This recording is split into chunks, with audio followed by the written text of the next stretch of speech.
सबसे पहले शुरुआत कहां से करेंगे, ऐसे क्वेश्चन ध्यान से देखो। तो मैं यहाँ पे करता हूँ सॉल्यूशन, ठीक है। I am 3 times as old as my son, मतलब कि यहाँ पे एक पर्सन जो बोल रहा है कि मैं अपने सन का 3 टाइम्स हूं। अब मान लो सन होगा उसका x, तो ये कितना हो जाएगा 3x। याद रखना 3 टाइम्स बोला है तो यहाँ पे मल्टीप्लाई करेंगे।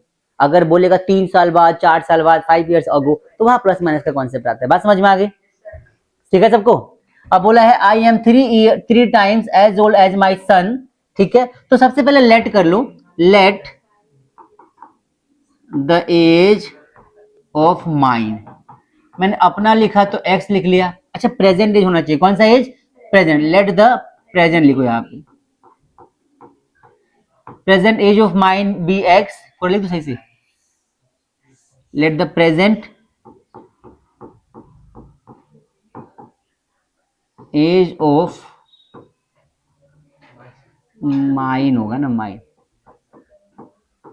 बी क्या हो जाएगा x, and my son's age कितना हो जाएगा भाई y। आई बात समझ में, ठीक है भाई। अब यहाँ पे आ जाओ अकॉर्डिंग टू क्वेश्चन। दो चीज बनाना है, ध्यान रखना। 5 इयर्स लेटर की बात करी गई है यहाँ पे ना, तो क्या लिखोगे, सबसे पहले तो आप आ जाओ अकॉर्डिंग टू क्वेश्चन।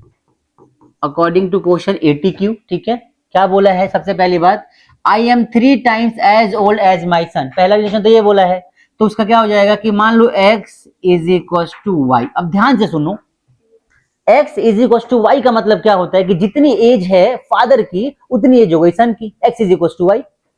हमने लेट क्या किया है कि फादर की प्रेजेंट एज क्या है और सन की प्रेजेंट एज क्या है y। तो जितनी एज फादर की उतनी एज सन की, यही तो हो गया ना इक्वल का मतलब। लेकिन क्वेश्चन में बोला है, अगर ध्यान से देखो आप, तो आई एम 3 टाइम्स, कितना बोला है 3 टाइम्स। तो जो फादर है वो 3 टाइम्स होगा, तो फादर तो यहां पे हो गया, ये अकेले किसके बराबर है, बच्चे के 3 टाइम्स के बराबर। आई बात समझ में, तो फादर 3 टाइम्स है तो बच्चे के एज पे मल्टीप्लाई करेंगे। आई बात समझ में, ये बन गया आपका इक्वेशन में। बड़ा ही आसान सा क्वेश्चन है, बात समझ में आई।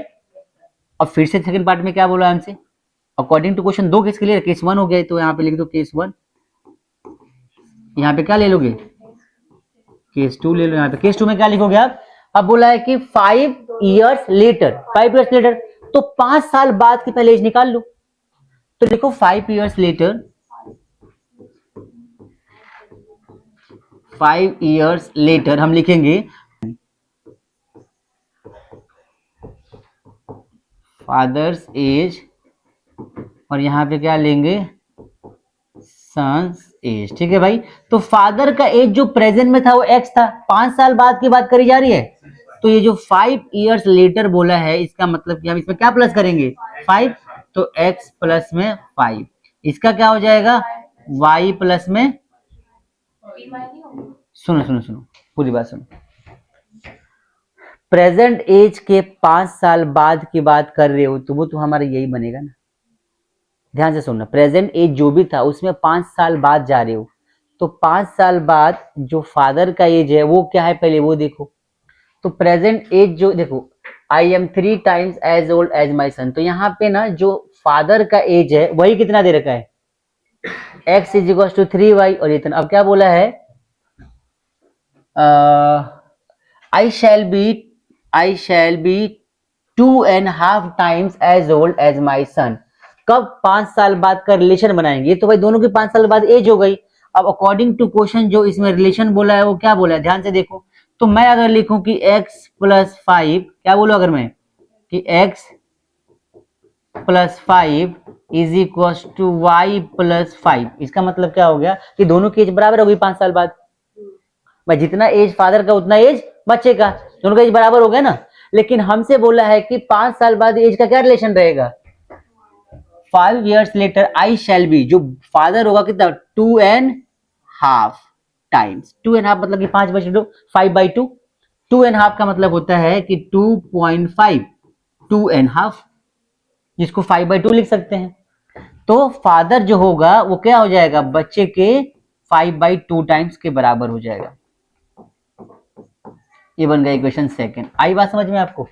इक्वेशन 1 तो हमारा ये रेडी था, इक्वेशन सेकंड डायरेक्टली बना दो या फिर इसको सॉल्व करके बना लो, इसको यहाँ ले आओ तो क्या हो जाएगा 2x plus 10 is equal to 5y plus में 25। अब यहाँ पर देखो 2x माइनस में क्या हो जाएगा 5y और माइनस में हो जाएगा 15 इज इक्वल टू 0। बात समझ में आ गई? क्लियर हुआ सबको? ये बन गया क्या इक्वेशन सेकंड। अब 1 और 2 को सॉल्व करेंगे, हम एक्स वाई की वैल्यू मिल जाएगी। अब x में यहाँ x की वैल्यू क्या रखा है 3y, यहाँ पुट कर दो, सॉल्व कर दो, आपको मिल जाएगा x और y की वैल्यू। बात समझ में आ रही है? देखो मैं सॉल्व करता हूँ, यहाँ पे लिखो फ्रॉम 1 और 2, 1 और 2 को सॉल्व करेंगे तो यहाँ पे क्या मिलने वाला है, आप ध्यान से देखो। तो देखो हमारे पास क्या है, कर ले solve, very good. 2x plus 5y minus 15 है ना, minus 15 is equal to minus क्या आएगी ना, ठीक है भाई। चलो तो ये माइनस हो गया, तो 2 और यहाँ पे x की वैल्यू क्या आ जाएगी हमारी, x की वैल्यू क्या आएगी ध्यान से देखो, 3y minus 5y minus 15 is equal to 0। तो यहाँ पे 6y माइनस में 5y माइनस में 15 इज इक्वल टू 0। 6 में से 5 का क्या बचेगा y माइनस में 15 इज इक्वल टू 0। तो y की वैल्यू क्या आ जाएगी 15। आई बात समझ में? y की वैल्यू अगर 15 आ गई तो x की वैल्यू क्या आएगी, तो ध्यान से देखो यहाँ पे, तो x is equal to from 1 से बात x इज इक्वल टू 45। ये तुम्हारा सॉल्यूशन है, परफेक्ट आंसर। क्लियर होगा सबको? ये तुम्हारा सॉल्यूशन है। क्लियर हुआ सबको भाई? तो ये एक एज वाला क्वेश्चन था जो हमने अभी यहाँ पे ट्राई किया। एज वाले क्वेश्चन आपको आगे मिल सकते हैं, आपको समझना पड़ेगा, ठीक है भाई। इस टाइप के क्वेश्चन में मैक्सिमम आपका यही लॉजिक लगेगा कि एक का एज गिवन है, रिलेशन गिवन है, 5 साल 10 साल बाद कितना एज रहेगा, वो आप रिलेशन का इक्वेशन बना लो। 2 इक्वेशन बनेगा, एक स्टार्टिंग में बन जाएगा, लास्ट में बनेगा, दोनों को इक्वेट करके सॉल्व कर लो, आपका सॉल्यूशन आपको मिल जाएगा। हमेशा याद रखना कि एज वाले क्वेश्चंस में रिलेशन आपको निकालना पड़ेगा, और रिलेशन निकालने के लिए एज के रिलेशन को समझ के इक्वेशन बनाना पड़ेगा आपको। क्लियर सभी को?